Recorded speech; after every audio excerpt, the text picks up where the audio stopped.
just got done training in the gym. Kylie had a strength session, and so we're just going to talk a little bit about mindset and positivity today. So, Kylie, thank you for doing this. For people that don't know, can you just give a little overview of your injury and how long you spent in hospital?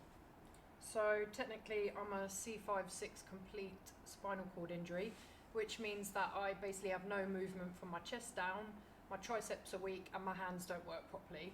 My legs don't work at all. And I got that injury through a diving accident in 2006 when I was 18 years old. And I went to a rehabilitation centre in London, in Stanmore, and I was there for around 7 months in total before I came home, and then still had to do loads of rehab and physio for a while, probably 2 to 3 years. And can you tell us about how long it takes for you to get the level of independence that you've got now and the function and strength that you've got now, how long you spent building that up after you came out of hospital? Oh, it takes years. Even now, 15 years in, and I'm still developing new things all the time, learning new skills. But it took a good 7-8 months in hospital to be able to be able to get home and be able to get myself in and out of bed using a slide board to start with. I still couldn't drive, still couldn't fully dress myself, and I still couldn't shower independently. That takes years. So I would say that I wasn't independently dressing, brushing my teeth, showering, or driving a car for 5 years.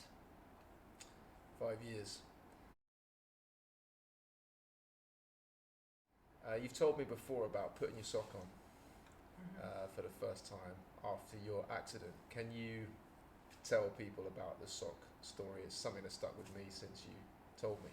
So basically, when I went home from rehab, I decided to spend my time on my bed at home in the lounge because I couldn't get upstairs. I was in my mum's house. We didn't have a lift or anything, so I lived in the back lounge, and I spent my life watching telly but learning new skills every single day so that I could get stronger and stronger. A small task every day.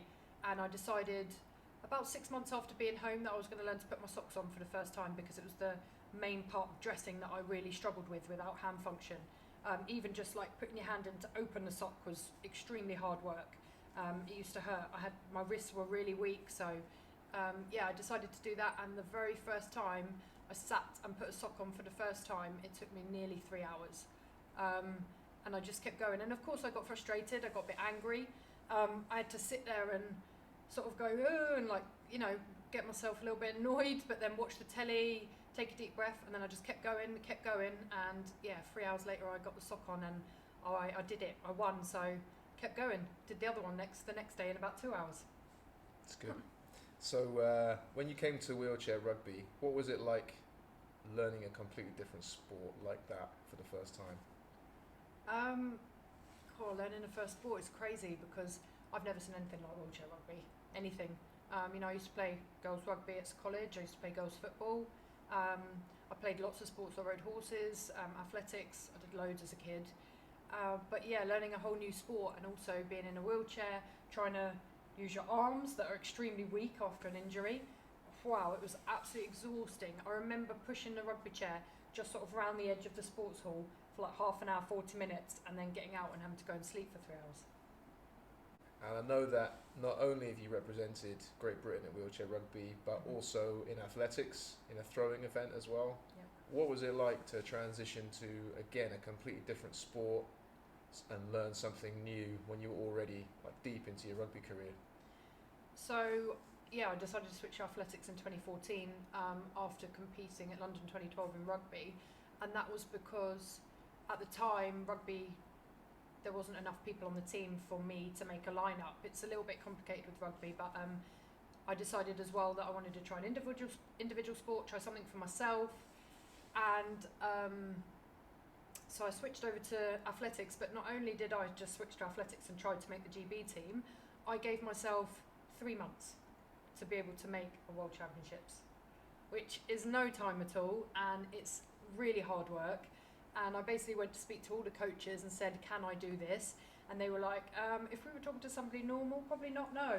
But Kylie, you seem determined and you want to do it, so let's go for it. So basically chucked myself in at the deep end and just did everything I possibly could, spent hours throwing. working on the technicality of the throws and all the different things I had to do. Keep doing the strength work in the gym because that's the base of everything, and see where it took me. And yeah, I threw a big enough throw to qualify for the World Championships in Doha in 2015 after just 3 months of throwing. Fantastic. And so I know in your personal life as well, you've done loads of big challenges, hand cycling around different countries, often places that are very inaccessible to wheelchair users. With the sport, with recovering from your injury, with the things that you do in your personal life, how do you approach a big challenge? Like, what goes through your mind when things are difficult, and what motivates you to keep going? It's quite a tough question because it comes naturally to me a lot of the time, but I tend to just take things like small goals, small things. So I will look at, the first ever challenge I did, which was Vietnam and Cambodia, and I cycled 500 kilometres. I'd only been injured 3 years. Now, to take on a challenge like that when I'm still not fully independent at home, I'm still not really driving, I'm still not, doing any of the things that I would want to be doing at home. But my sister came with me, so I knew that I was going to be fine because I had her, and I knew that I'd, not get stuck anywhere or do anything silly, because she'd always help me or get me out of trouble. So I just went for it and I threw myself in a little bit there. That's the first time I've ever really done that. Normally, I try not to overwhelm myself and think of the whole challenge. So I'll get the itinerary and I take each hour of what I need to do to prepare, and then take each day as it comes. And that's just how I do things. I just break it down. So if someone gives me like the bigger picture, right, Kylie, you want to be ready for the Paralympics? I'm like, yeah. But I don't look at that and be like, whoa, this is huge. This is the Paralympic Games. This is representing my country. I don't overwhelm myself and think of all those things. I tend to like break it down. What do I need to do to get there? I need to train 3 times a week in the gym. I need to eat this. I need to train in my rugby chair. I need to do that. I break everything down into little bits. And then once you've been doing that repetitively in like a routine for 6, 7, 8 months, it just becomes natural. And then you move on to the next one. Last question. How do you deal with negativity? Either if there's a negative voice in your head saying, oh, I can't do this, or anybody else, how do you deal with that? If I've got a voice in my head that says you can't do this, like that happens quite a lot, even just in the training session, and you'll say get to 20 and I'm like, I can't, but I switch it off. I've got a way of just blocking it out and just go. If I'm in pain, I just block it out and I keep going. Negativity from other people,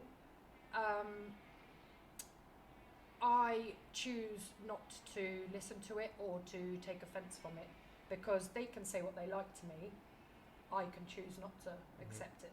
And if I choose, I don't like their opinion, but they can have their opinion and it's not going to affect my life, it doesn't affect my life. Love it. Thank you. Follow Kylie. She's preparing for Tokyo, and I'm sure bigger and better things beyond that as well. Thanks.